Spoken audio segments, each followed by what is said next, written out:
कैसे हैं आप सभी।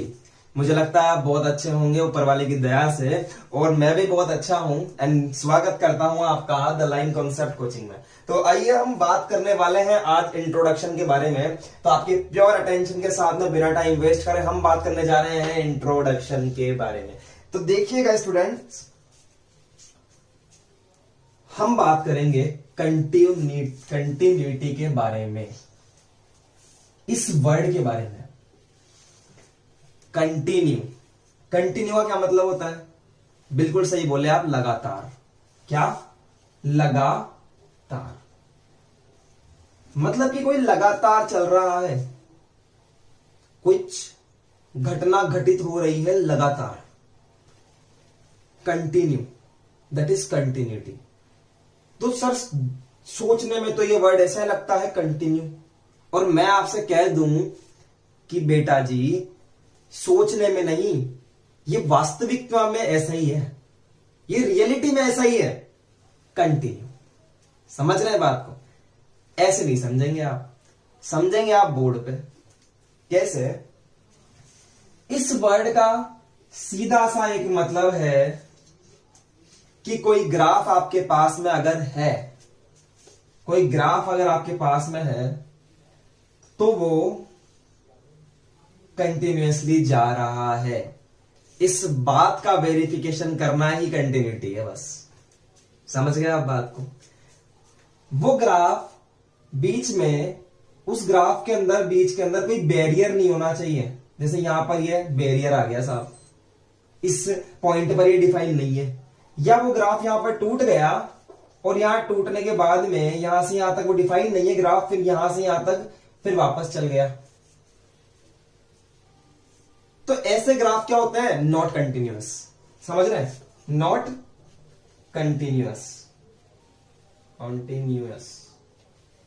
कई लोग इसको कंटिन्यूअस भी बोलते हैं, मेरी आदत पड़ रही थी पहले बोलने की, लेकिन इसको कंटिन्यूअस बोलते हैं बेसिकली, ठीक है। और ऐसे ग्राफ जो टूटते ही नहीं है, जैसे कि y = x graph, y = x graph कैसे होता है? ये कुछ ऐसे होता है सर, देखो ऐसे, ये हमारी x एक्सिस है, ये हमारी y एक्सिस है, और ये हमारा ग्राफ इस टाइप से बनता है। तो देखिए ये ग्राफ बिल्कुल कंटिन्यूअसली जा रहा है, कहीं टूट रहा नहीं है, कहीं कोई बैरियर नहीं है। समझ रहे हैं? तो इसका मतलब हर एक पॉइंट के ऊपर क्या है? ये ग्राफ कंटिन्यूअस है, कहीं टूट रहा नहीं है। इसका मतलब ये जो ग्राफ है ये हमारा एक कंटिन्यूअस ग्राफ है। समझ गए आप बात को? टूट रहा है तो नॉट कंटिन्यूअस, और नहीं टूट रहा है, लगातार चल रहा है, तो वो होगा हमारा कंटिन्यूअस ग्राफ। आइए हम कुछ नेक्स्ट एग्जांपल लेंगे। एग्जांपल नहीं है, एक्चुअली एक स्टैंडर्ड ग्राफ है जो बुक्स यूज करती हैं। हम लोग एक बुक से एक स्टैंडर्ड ग्राफ आपके सामने लेकर आ रहे हैं, और उस ग्राफ का यूज करके हम समझेंगे कि बेसिकली क्या होती है कंटिन्यूटी। तो आइए हम बात करते हैं। इसको लिखिए। Yes everyone, now we have standard graph, और हम इसके बारे में बात करना चाहते हैं कि सर कंटिन्यूटी क्या होती है, ग्राफ से समझेंगे। देखिए मैं आपको एक बात बता दूं कि जब ग्राफ में आप इस तरह से गोले देखते हैं ना, तो इस गोले का मतलब होता है कि उस पॉइंट पर उस ग्राफ की वैल्यू डिफाइंड नहीं है। इतना ही सीखो फिलहाल, बाकी काम 11th क्लास के फंक्शंस पढ़ेंगे तब सीखेंगे। तो अभी आपको क्या बताया कि इस गोले का मतलब क्या है, कि उस गोले पे फंक्शन डिफाइन नहीं है। देखो स्टूडेंट्स, किसी भी फंक्शन का कंटिन्यूअस, NUOUS स्पेलिंग याद कर ली मैंने। कंटिन्यूअस होने के लिए 3 काम होने जरूरी है। मैं कंटिन्यूअस एट पॉइंट बात कर रहा हूं आपसे, किसी पॉइंट के ऊपर। पहली बात तो ये कि वो उस, सपोज की पॉइंट मान लेते हैं x = a। क्या मान लेते हैं? x = a। पहली बात तो ये कि वो फंक्शन x = a पर डिफाइंड होना चाहिए, ठीक है। दूसरी बात ये किस a से थोड़ा सा छोटा, थोड़ा सा मतलब बिल्कुल मामूली सा का मतलब बिल्कुल चिन्ना सा घटा दूं, a- छोटा सा, मैं कोई h मान लेता हूं छोटा सा, कि ए पर भी डिफाइंड होना चाहिए और ए से थोड़े से छोटे पर भी वो फंक्शन डिफाइंड होना चाहिए, और ए पे डिफाइंड है तो ए से थोड़े से बड़े पे भी वो फंक्शन डिफाइन होना चाहिए। और चौथी और मेन इंपॉर्टेंट बात कि वो तीनों डिफाइन होने से जो आंसर आया है ना सर, वो इक्वल होना चाहिए। यानी इससे आंसर आया वो भी इक्वल, इससे आंसर आया वो भी इक्वल, और इससे आंसर आया वो भी इक्वल। तो मेनली क्या कहना चाह रहा हूं कि जब कम करा तो क्या आया, मैं पीछे आया ना, यानी कि लेफ्ट हैंड की तरफ आया, मैं आपके लेफ्ट हैंड मेरे लेफ्ट हैंड की तरफ आया। तो पीछे आते हैं ना जब, तो इस वाले फंक्शन, इससे जो आंसर आता है ना उसको हम बोलते हैं LHL, मतलब कि लेफ्ट हैंड लिमिट। समझ गए? और जब हम इस तरफ जाते हैं, मतलब कि बढ़ाते हैं, तो हम जाते हैं राइट हैंड की तरफ, तो इसको हम बोलते हैं RHL। समझ गए? और ये जो फंक्शन की वैल्यू आई है ना, इसको हम कुछ नहीं बोलते, इसका तो नाम ही पहले से यही है, वैल्यू ऑफ फंक्शन। ठीक है? Value of function. तीनों के तीनों आपस में इक्वल होने चाहिए फॉर कंटिन्यूटी। ये कॉन्सेप्ट समझ में आया क्या बेटा जी? अगर आया है तो अच्छी बात है, आगे देखो लेक्चर, और नहीं आया है तो पीछे ले जाओ लेक्चर को और वापस से स्टार्ट करो। इतना समझने के बाद में आओ ग्राफ में। अब हमें चेक करना है कंटिन्यूटी। क्या चेक करनी? Continuity at A1, A2, A3 पे। पहले पॉइंट A1 पे करेंगे, फिर A2 पे करेंगे, फिर A3 पे करेंगे। आओ हम देखते हैं एक एक करके। Eight point A1, small A1, yes, ध्यान से देखेंगे।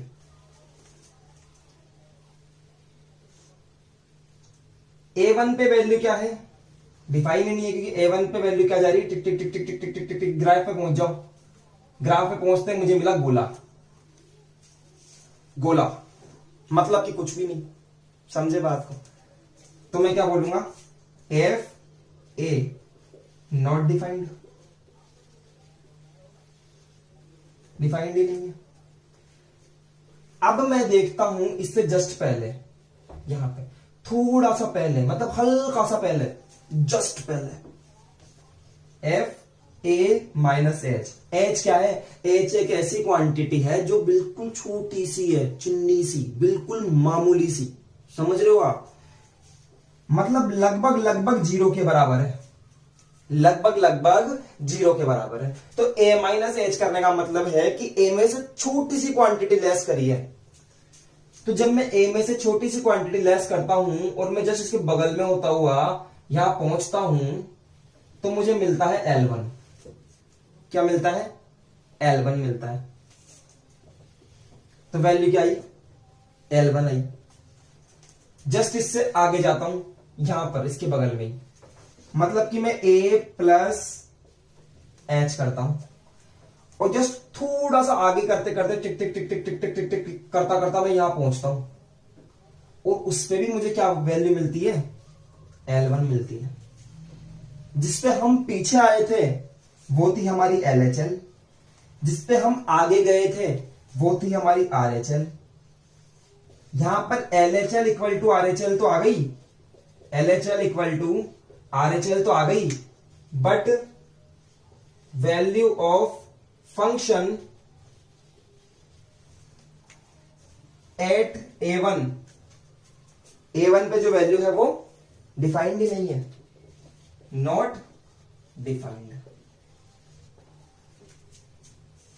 और चाहिए क्या कंटिन्यूटी के लिए? LHL, वैल्यू ऑफ फंक्शन और RHL तीनों क्या होनी चाहिए? इक्वल होनी चाहिए। यहां पर दो ही इक्वल आई, तीसरी तो इक्वल आई नहीं, तीसरी है ही नहीं, तो इक्वल कहां से आएगी? तो नहीं आएगी ना तीनों। तो हम क्या बोलेंगे? F is not continuous at A1। समझ में आया क्या? आ गया? लिख लो इसको, हम नेक्स्ट डिस्कशन करते हैं आपसे।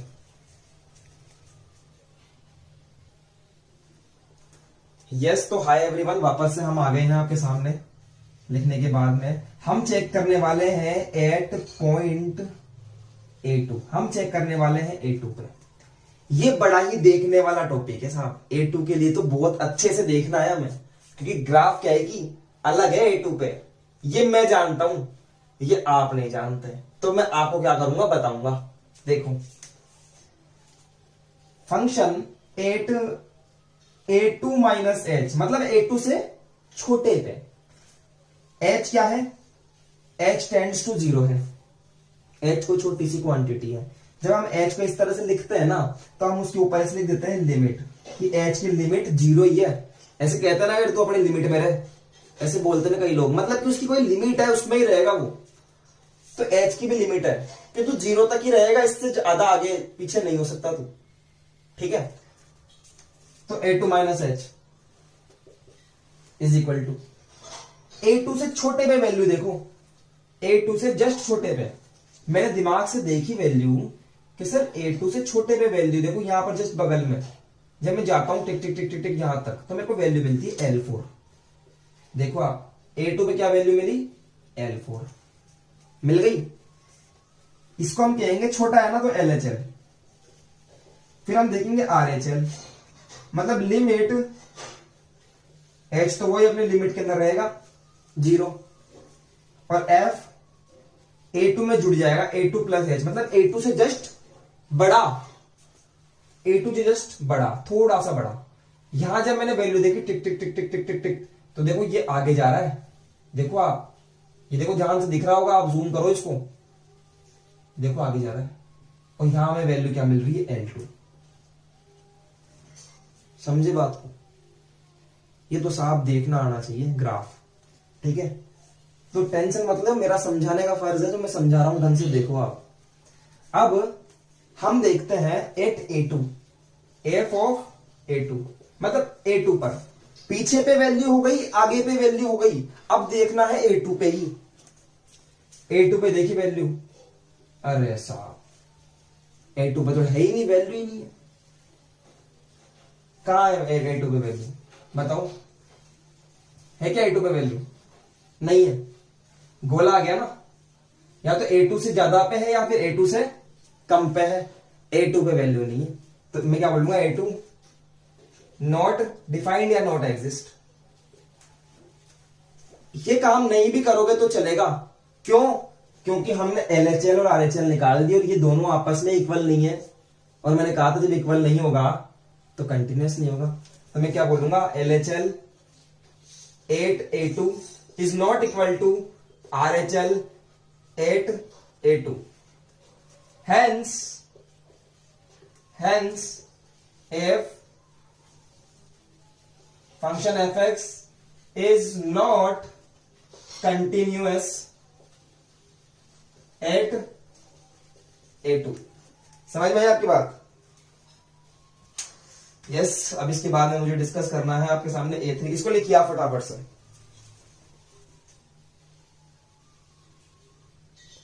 इस वीडियो के मकसद से मैं आपको बताना क्या चाहता हूं कि साहब कंटिन्यूटी होती क्या है। समझ रहे हैं आप बात को? ये मेरा एक जरिया है आपको बताने का, ये ग्राफ की कंटिन्यूटी बेसिकली होती क्या है। आइए हम A3 पे बात करते हैं। देखिए लिखा हुआ मैं आपको डायरेक्ट बता दूंगा, पहले हम देखते हैं क्या है। मुझे निकालना है F की value A3 minus H, A3 से जस्ट छोटे पे, यानी कि यहां पे मैंने चेक किया टिक टिक टिक टिक टिक, क्या वैल्यू आ रही है? L3 आ रही है। ठीक है? फिर मैं बात करता हूं A3 प्लस H पर, ये हमारी LHL है और ये हमारी RHL है। समझ गए? मतलब जस्ट बड़े पे, यहां पर मैं गया, यहां पर ही मेरे को सेम यहां पर मिला, और इस पर वही वैल्यू क्या आ गई मेरे पास में? L3 आ गई। फिर मैंने देखी F की वैल्यू A3 पे, फिर A3 पे जैसे मैं गया तो मुझे मिला गोला, और जैसे मुझे गोला मिला, गोला का मतलब not defined, not exist, not exist. तो क्या बोलूंगा मैं? LHL इक्वल टू RHL तो है, but F8A3 not exist, is not exist. Hence f x at, ये जो फंक्शन है ना, ये ग्राफ है एफ एक्स का, at a3 is not continuous. लिख लीजिए इसको.